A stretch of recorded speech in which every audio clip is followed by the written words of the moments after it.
you talk about nature, and you talk about bringing nature into your home. Can you explain to our viewers what you mean by that, and why is it important that we bring nature into our home?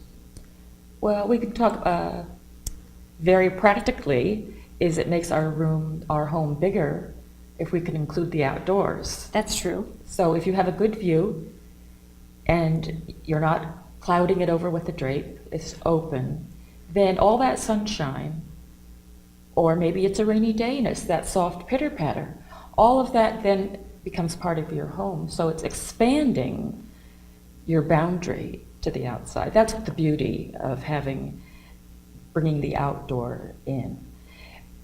As far as decorating with blue, of course, everyone's favorite color, but it's the color of the sky. It is, it's true, yes. And it's calming.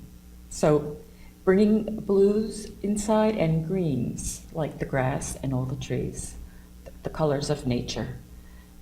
It's calming and it's reflective of what's on the outside. This is a little feng shui coming your way. Okay. What's wonderful about having plants in your home, healthy. That was next out of my mouth, plants. Okay, go ahead. Healthy plants, is that the plants need tending. Yes.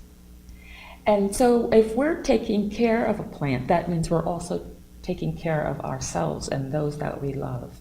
So it's indicative of a circle that's closing all the time. Do you know what I mean? Yes. There's no gaps. Nobody's falling off. Right. Through the crack, because we're taking care of the plant, we're taking care of ourselves, we're taking care of the puppy. So having plants in every room, it's also good for the air. Yes, no, it is. So it's so multi-valuable on many fronts to even bring the plants inside and take care of them.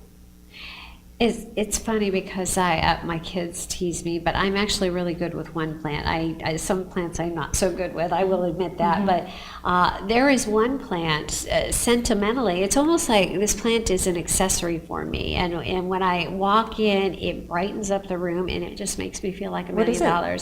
It is an African violet. It has bright fuchsia flowers, which is my favorite color. But you know why I like it? Is I like it because I grew up and my grandmother used to grow them on her windowsill. And what she would do is she would take a leaf off and she would put it in a little tiny cup with water and watch it sprout. Yes, and I grew up watching her do that over and over again. So when I walk into my room now, and you see that, I see that. It just fills my heart with love. I love that. Yes. That's beautiful. That's a beautiful story.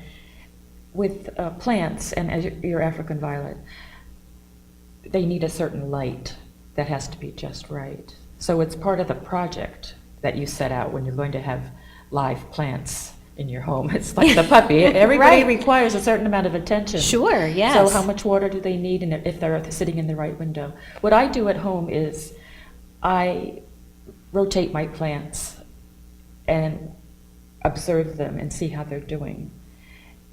And if they're not doing so well, I move them to another spot, and holy cow, they've got new blooms on them. Right. And so now I know they're happy and they have found their perfect spot. Right. So that's good to do. I feel that about furniture too. You should rotate it, but with plants it's important with the sunlight. Right, absolutely. So, and it can add so much to your home, can't it? And getting them to bloom, they need the bright sun. Yes, absolutely.